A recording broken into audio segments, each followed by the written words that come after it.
हमारे देश में आजादी की 75वीं वर्षगांठ का उत्सव शुरू हो गया है। दुनिया के सबसे बड़े स्टेडियम में भारत का 2020 मैच इस समय चल रहा है।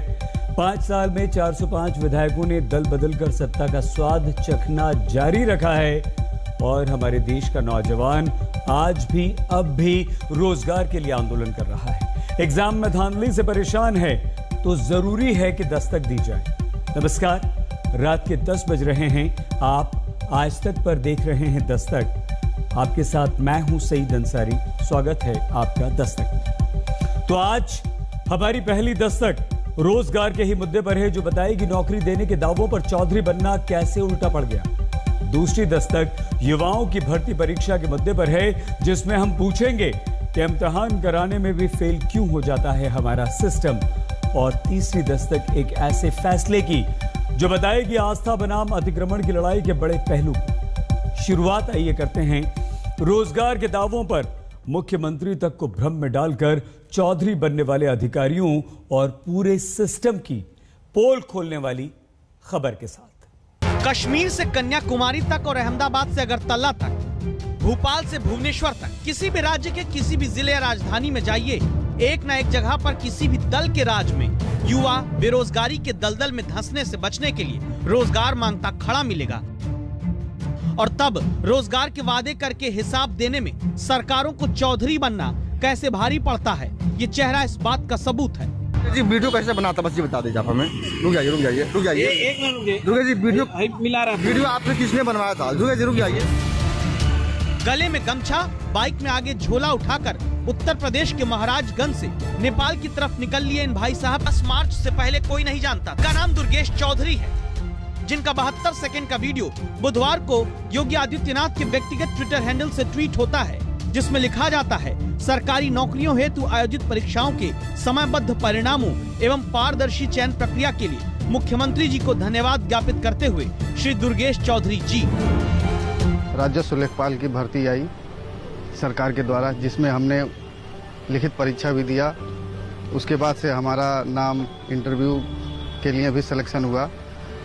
इंटरव्यू देने के बाद फिर हमारा फाइनल रिजल्ट आया, जिसमें मैं राजस्व लेखपाल पद पे चयनित हो गया था। इस दरमियान हमारी लिखित परीक्षा से लेकर अंतिम सिलेक्शन तक पूरी निष्पक्षता के साथ वर्क किया गया था इस पे सिलेक्शन प्रोसीजर में। इसके बाद इस वीडियो में आगे लिखा गया, 4 साल में 4 लाख युवाओं को सरकारी नौकरी। और फिर कुछ ही देर बाद 4 लाख नौकरी देने वाले दावे के साथ लेखपाल की नौकरी पाकर धन्यवाद देते दुर्गेश चौधरी के वीडियो वाले ट्वीट को हटा दिया जाता है। इसे अधिकारियों की अनदेखी कहें या फिर गंभीर लापरवाही। मुख्यमंत्री योगी आदित्यनाथ के ट्विटर हैंडल से जो वीडियो ट्वीट हुआ, वो दरअसल उनकी सरकार के दौरान भर्ती का था ही नहीं। ऐसे में सवाल ये उठता है कि क्या कई अधिकारी दावों की तस्दीक भी करते हैं या फिर सरकार की तारीफ में कुछ भी ऐसे ही ट्वीट कर देते हैं। उत्तर प्रदेश में बीजेपी सरकार 2017 में बनी है। सवाल उठा दुर्गेश चौधरी क्यों अभी सरकार की नौकरी पाने के लिए शुक्रिया करने लगे। आज तक की टीम महाराजगंज में दुर्गेश चौधरी के घर तक पहुंचती है, जहां से दुर्गेश बाबू नेपाल की तरफ जाते मिलते हैं। वीडियो कैसे बनाता बस ये बता दीजिए आप हमें। रुक जाइए एक मिनट रुक जी, वीडियो मिला रहा वीडियो आपने किसने बनवाया था? रुक जाइए। कौन बनाया था कि कोई दूसरा बनाया? कौन आया था लेने? आखिर सीएम के ट्विटर हैंडल कैसे गया वीडियो आपका? अब वो जहाँ बताइए। अरे भाई बता दीजिए, कौन सा बता दीजिए, आप बता दीजिए भैया। डाला है इसके बाद दुर्गेश चौधरी बाइक लेकर आगे बढ़ने लगे।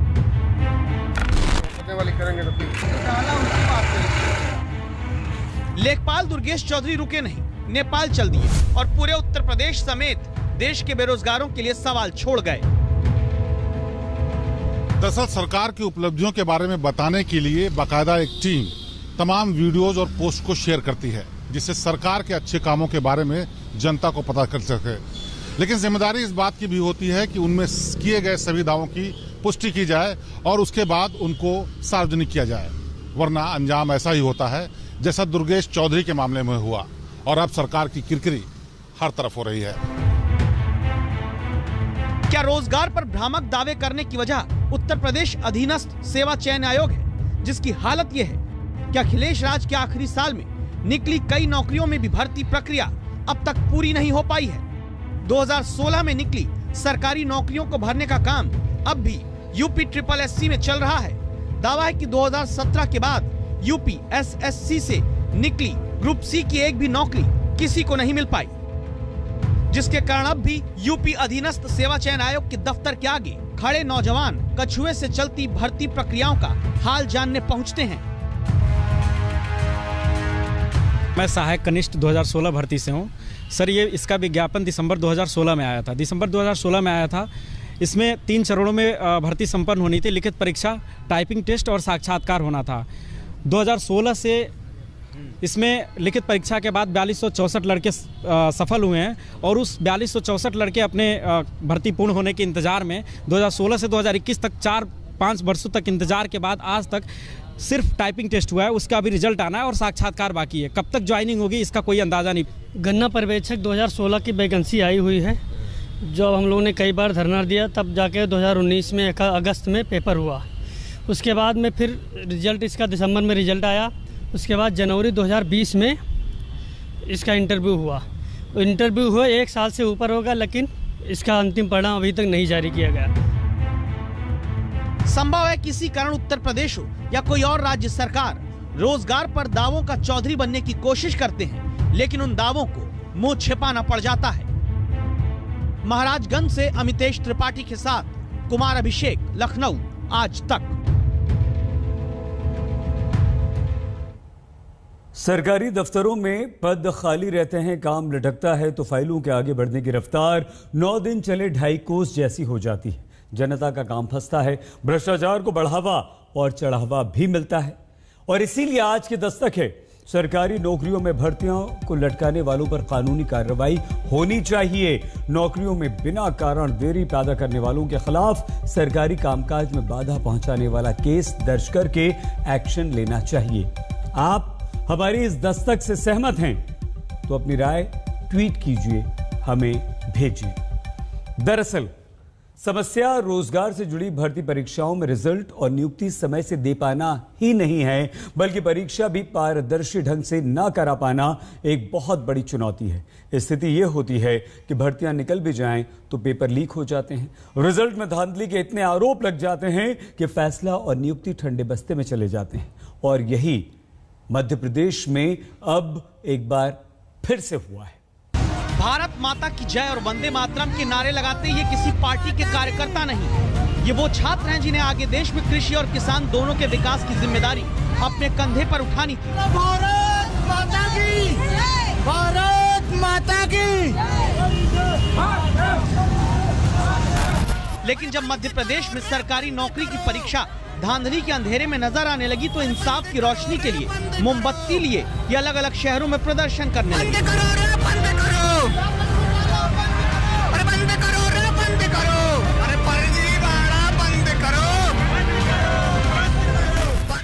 इंदौर के कृषि विश्वविद्यालय के बाहर ये छात्र प्रदर्शन करते हैं। अरे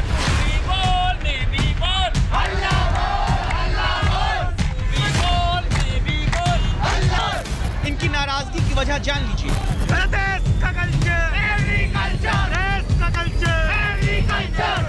10 और 11 फरवरी को मध्य प्रदेश में कृषि विकास अधिकारी और ग्रामीण कृषि विस्तार अधिकारी की परीक्षा हुई। 868 पदों के लिए ऑनलाइन टेस्ट हुआ। परीक्षा कराने की जिम्मेदारी प्रोफेशनल एग्जामिनेशन बोर्ड को दी गई थी, लेकिन ऑनलाइन परीक्षा में शामिल रहे एमपी के हजारों छात्र प्रदर्शन करते हैं। आरोप यह है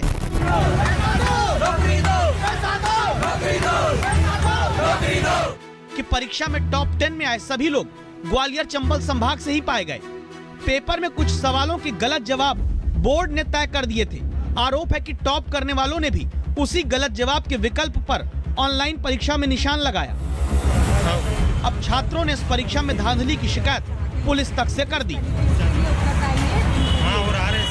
बर्बादी की तरफ जा रहा है। अगर इस तरह पेपर लीक होते रहे, और माननीय चीफ जस्टिस ऑफ इंडिया ने भी बोला है कि अगर व्यापम जैसे घोटाले अगर पेपर लीक होते रहे तो पूरी तरीके से शिक्षा प्रणाली खत्म हो जाएगी। निश्चित तौर से व्यापम 2 है।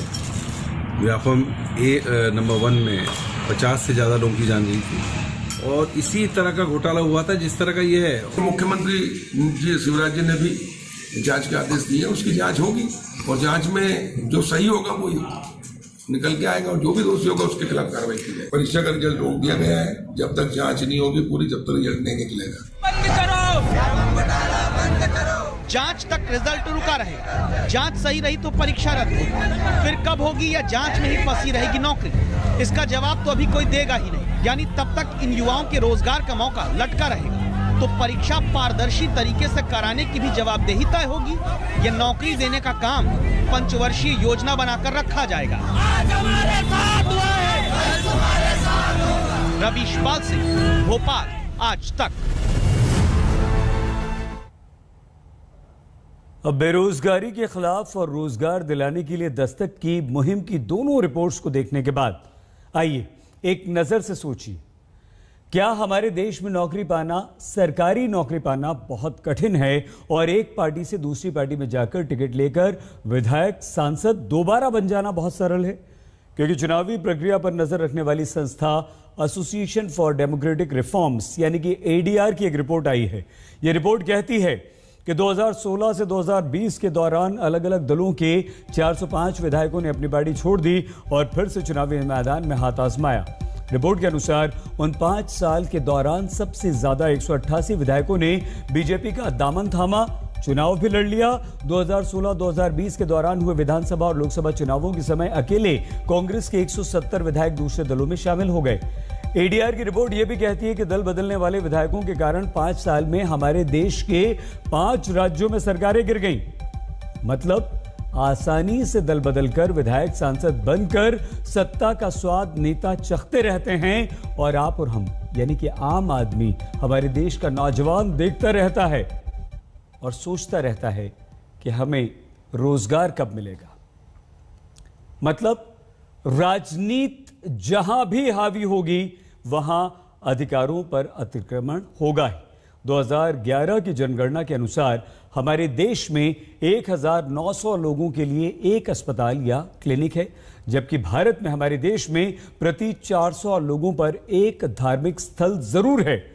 आस्था का सम्मान होना बहुत जरूरी है, आप और हम सब करते हैं, लेकिन आस्था और अतिक्रमण का फर्क समझना भी बेहद बेहद जरूरी है। ऐसे में उत्तर प्रदेश सरकार का एक निर्देश बड़ी दस्तक देता है, राहत देता है। इतनी हलचल अचानक उत्तर प्रदेश में इसलिए हुई है क्योंकि आगरा में सड़क घेर कर बनी मजार हो या चित्रकूट में छोटे छोटे मंदिर की सड़क पर कब्जा करके बनी हुई फौज, चाहे बुलंदशहर में सड़क के बीचों बीच खड़ी दरगाह हो या फिर फिरोजाबाद में रोड को बांटते हुए बना ये मंदिर, ये सारे धार्मिक स्थल जो अवैध रूप से कब्जा करके विकास की जमीन पर बने हैं, इन्हें अब उत्तर प्रदेश में हटाने का बड़ा फैसला सरकार ने लिया है। इसके बारे में पहले संवाददाता शिवेंद्र श्रीवास्तव से जान लीजिए। बेशक यूपी सरकार ने सार्वजनिक सड़कों पर बने मंदिर मस्जिदों को हटाए जाने का फैसला अब किया हो, लेकिन इसकी तैयारी काफी लंबे समय से चल रही थी। इसके लिए बाकायदा अधिकारियों को ताकीद की गई थी कि ऐसी जगहों की जल्द से जल्द पहचान की जाए और अब 14 मार्च तक इसकी एक लिस्ट सरकार को दी जानी है ताकि इनको हटाए जाने का काम शुरू हो सके और उत्तर प्रदेश में सड़कों पर विकास का कार्य किया जा सके। तो हुआ क्या है, इस तस्वीर को देखकर समझिए। जैसे आगरा में सड़क बनी, लेकिन ये मजार देखिए, ये मजार ऐसे सड़क के बीच में है जिसके कारण इन बुजुर्ग के पास यही ऑप्शन रह गया कि या तो बीच सड़क से खतरा लेकर गुजरें या फिर जिस तरह मजार से बचकर जा रहे हैं ठीक किस तरह जाएं। दूसरे एंगल से देखिए कैसे ये मजार बीच सड़क में दाखिल होती है। इस धार्मिक स्थल को धर्म के हिसाब से, आस्था की नजर से छोड़कर जनता की सहूलियत और विकास से जोड़कर देखिए, क्या इसे यहाँ पर होना चाहिए? इसीलिए उत्तर प्रदेश की सड़कों, गलियों और फुटपाथों पर अवैध कब्जा करके बने सभी धार्मिक स्थलों को हटाया जाएगा। 1 जनवरी 2011 के बाद जो भी धार्मिक निर्माण सार्वजनिक जगह पर कब्जा करके हुआ उसे हटाने का निर्देश दिया गया है। उत्तर प्रदेश के गृह विभाग की तरफ से सभी मंडलायुक्तों और जिलाधिकारियों को इस आदेश से जुड़ी चिट्ठी भेज दी गई, जिसके बाद आगरा की सड़क पर मौजूद ये मजार हटेगी तो हटना फिरोजाबाद के इस मंदिर को भी होगा जो सड़क के बीच में घेर कर बना है। अगर ये 2011 यानी 10 साल के भीतर तैयार किया गया। चंदौली में दुकानों से आगे और सड़क की जगह पर बने इस मंदिर को देखिए, जहां से लोग पैदल आसानी से जा सकते थे, उन्हें अब गाड़ियों के पास से गुजरना पड़ता है। तो ये मंदिर भी यूपी सरकार के नए निर्देश की निगरानी में आएगा और फिरोजाबाद की ये मजार भी हटाई जाएगी जो बीच में बनकर अब जगह घेरती है। लेकिन सरकार के फैसले पर जनता क्या कहती है, जरा ये सुनते हैं। गलत है ये तो थोड़ा।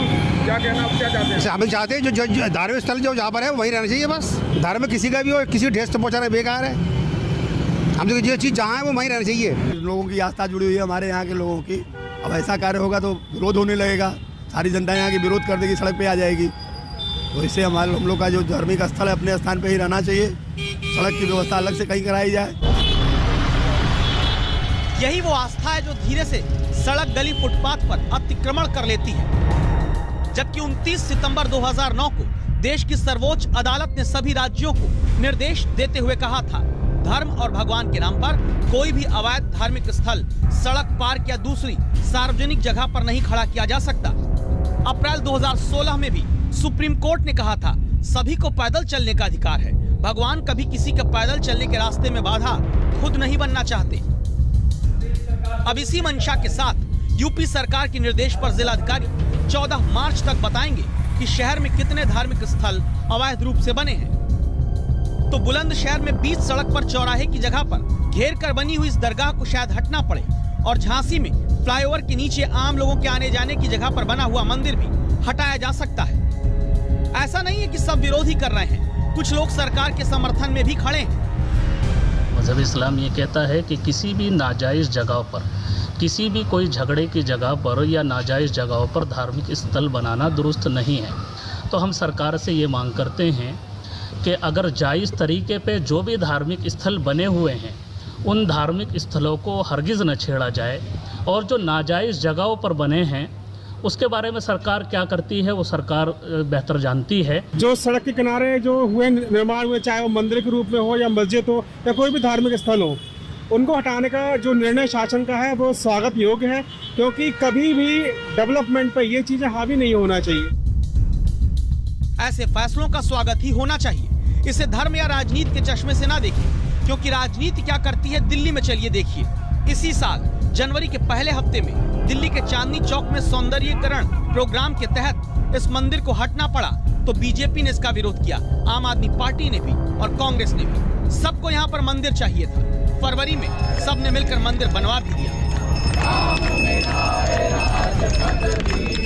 स्थानीय लोगों ने रातों रात मिलकर इस मंदिर का निर्माण किया और आप देख सकते हैं कि वही प्राचीन प्रसिद्ध हनुमान की मूर्ति दोबारा स्थापित की गई है। स्टील और लोहे से पूरा मंदिर दोबारा बनाया गया है। इतना ही नहीं, प्रशासन ने, खासकर अगर बात करें निगम प्रशासन ने, सदन में बाकायदा सदन बुलाया और उसके बाद से एक प्रस्ताव भी पास किया गया कि जो मंदिर यहाँ पर हैं फिलहाल यहीं पर रहेंगे, क्योंकि इनकी वजह से किसी भी तरह का अवरोध उत्पन्न नहीं हो रहा है।